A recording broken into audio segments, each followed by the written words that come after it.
Preparando o povo para o breve retorno do Salvador. Apresenta...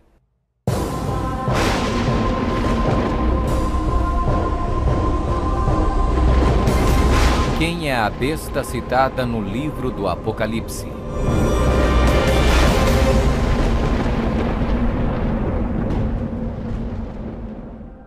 O livro do Apocalipse é um dos livros mais amplamente discutidos e debatidos entre estudantes da Bíblia e acadêmicos seculares. Em suas páginas estão registradas as advertências mais aterradoras e profecias explícitas que se possa imaginar. Bem-aventurado aquele que guarda as palavras da profecia deste livro.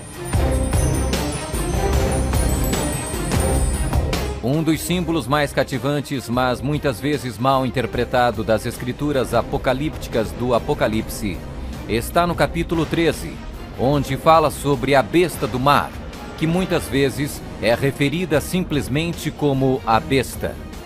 Durante séculos, muitas pessoas têm incessantemente especulado qual a identidade da besta. A Bíblia, no entanto, é o seu próprio intérprete. Ao comparar Escritura com Escritura e permitindo que a Bíblia se interprete a si mesma, a identidade da besta torna-se indiscutivelmente clara. Observação: nas profecias bíblicas, a besta simplesmente representa um reino. A besta do mar está inexoravelmente ligada a dois outros símbolos usados na Bíblia, todos representando o mesmo poder e o mesmo reino. Apocalipse 17. A prostituta montada numa besta de 7 cabeças. Daniel 7. O chifre pequeno.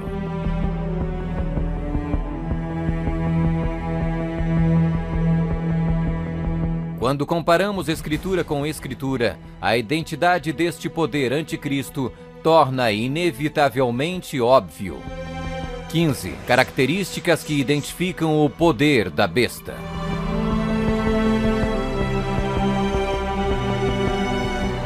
1. É uma igreja e uma cidade. E a mulher, prostituta, que viste é a grande cidade que reina sobre os reis da terra. Apocalipse 17, 18. Observação: na profecia, a mulher é igual à igreja, a prostituta, mulher, portanto, igual uma apóstata, igreja infiel. 2. Está sentada sobre 7 montes.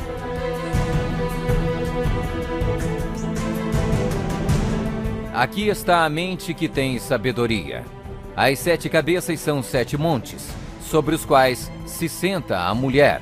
Apocalipse 17, 9.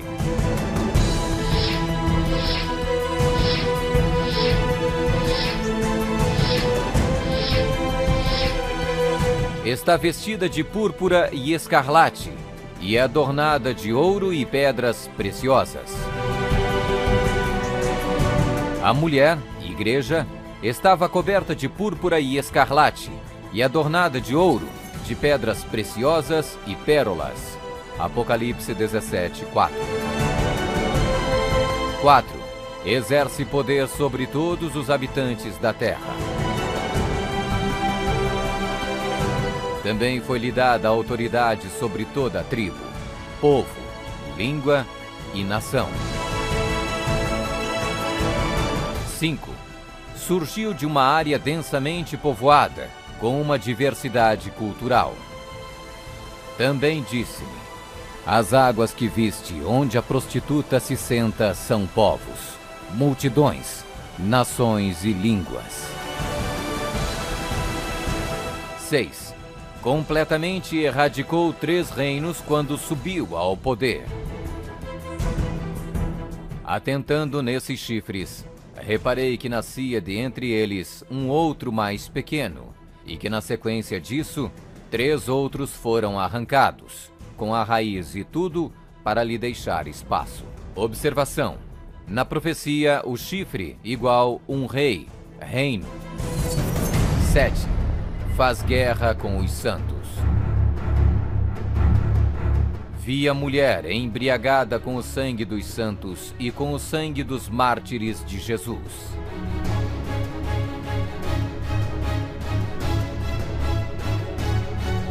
Oito. Tem um único homem que age e fala por todos. Eis que neste chifre havia olhos, como os de homem, e uma boca que falava com grande insolência. 9. O soberano deste reino se levanta contra tudo que se chama Deus. Ninguém de nenhum modo vos engane. O homem da iniquidade é revelado, o filho da perdição, o qual se opõe e se levanta contra tudo que se chama Deus, o objeto de culto, a ponto de assentar-se no santuário de Deus, ostentando-se como se fosse o próprio Deus. 10. O soberano deste reino identifica-se com o número 666. Aqui está a sabedoria. Aquele que tenha entendimento, calcule o número da besta, pois é número de homem. Ora, esse número é 666.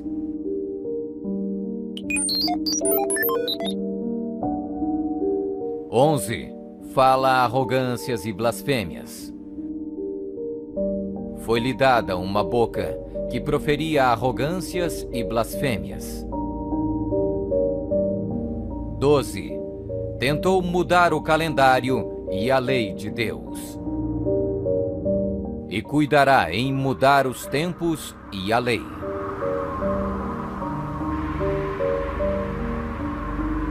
13. Governou por 1260 anos. E foi-lhe dada a autoridade para agir 42 meses.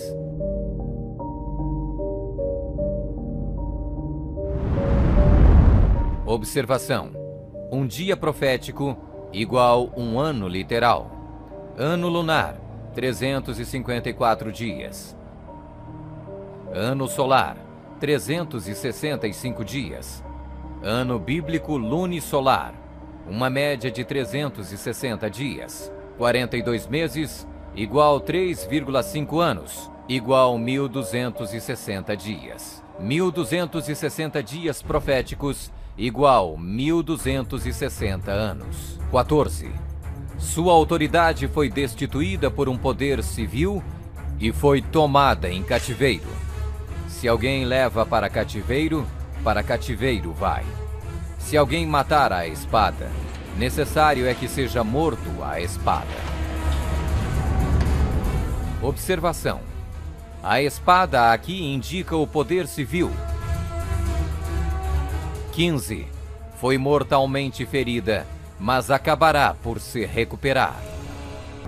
Então vi uma dessas cabeças como golpeada de morte.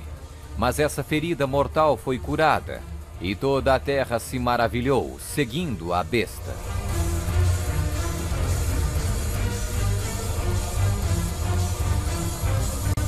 É uma igreja e uma cidade. Está sentada sobre 7 montes. Está vestida de púrpura e escarlate, e adornada de ouro e pedras preciosas. Exerce poder sobre todos os habitantes da terra.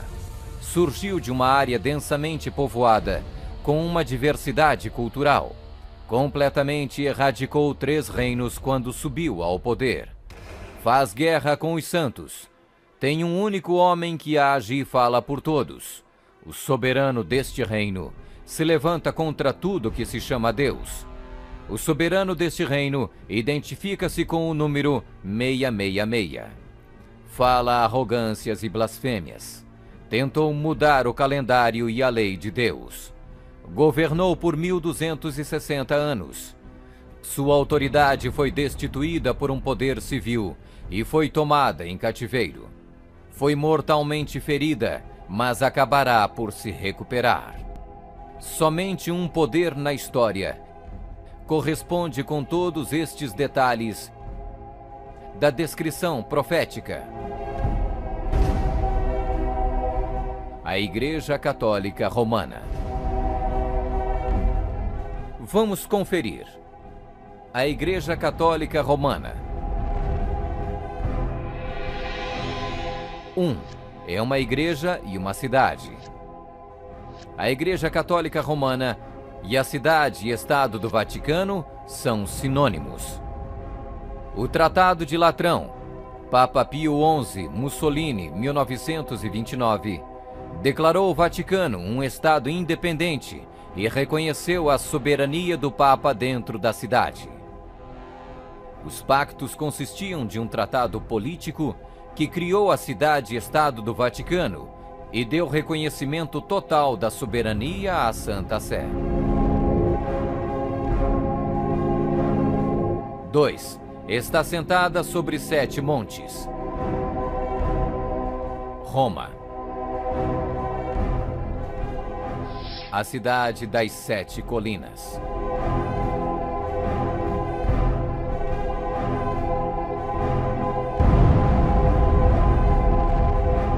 Palatino, o Capitólio, o Aventino, Célio, Esquilino, o Viminale, Quirinale. O local histórico de Roma nas famosas 7 colinas foi ocupado durante a Idade do Bronze.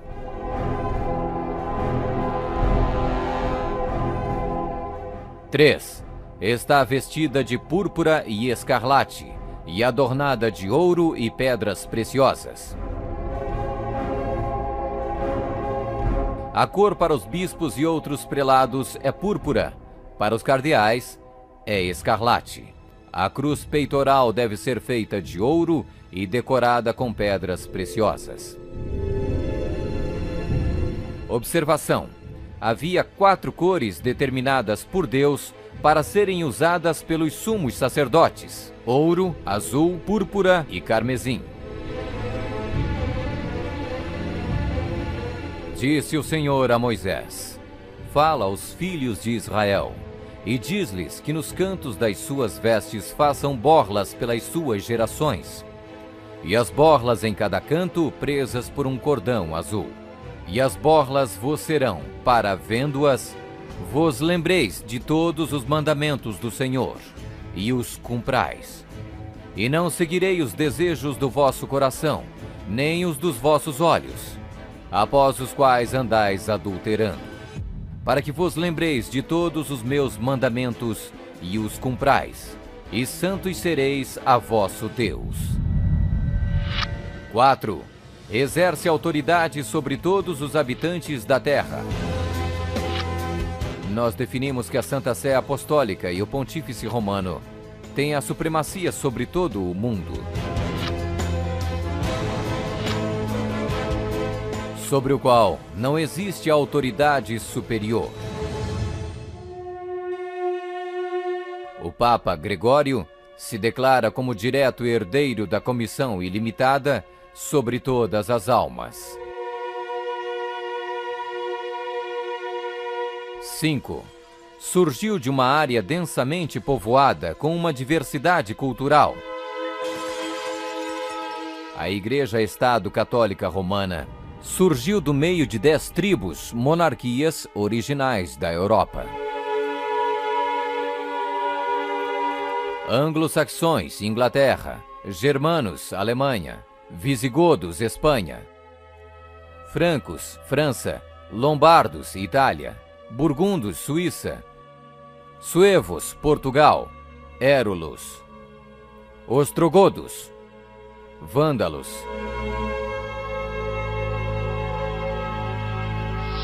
6. Completamente erradicou 3 reinos quando subiu ao poder. A história registra que o Papado de Roma eliminou 3 das 10 originais tribos da Europa: os vândalos, 454 d.C., os érulos, 493 d.C., os ostrogodos, 538 d.C.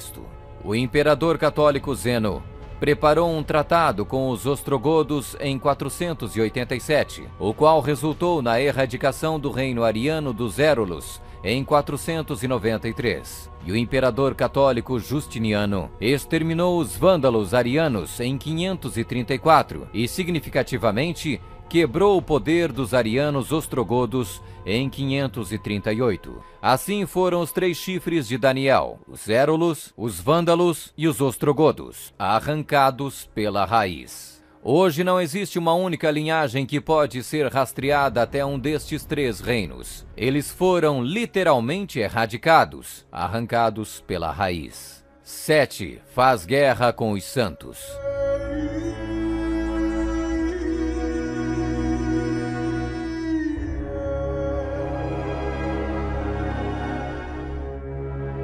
Que a Igreja de Roma derramou mais sangue inocente do que qualquer outra instituição que tenha existido na humanidade não será colocada em dúvida por nenhum protestante que possua bons conhecimentos de história. É impossível formar uma ideia completa do enorme número de vítimas, e é quase certo não existir poder de imaginação capaz de compreender adequadamente seu sofrimento.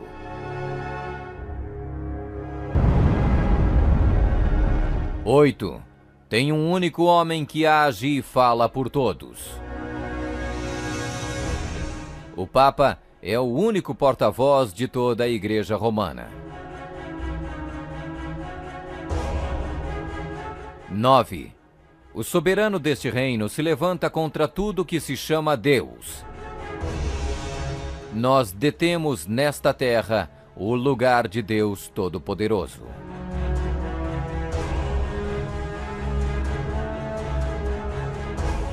10. O soberano deste reino identifica-se com o número 666.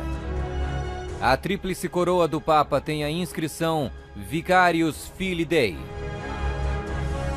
que em latim significa o vigário do Filho de Deus. O valor numérico do título blasfêmico é 666.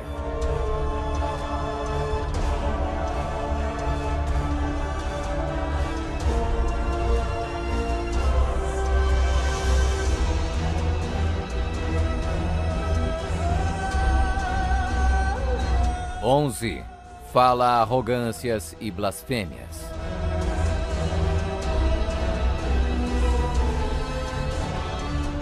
A Sagrada Escritura define blasfêmia como 1.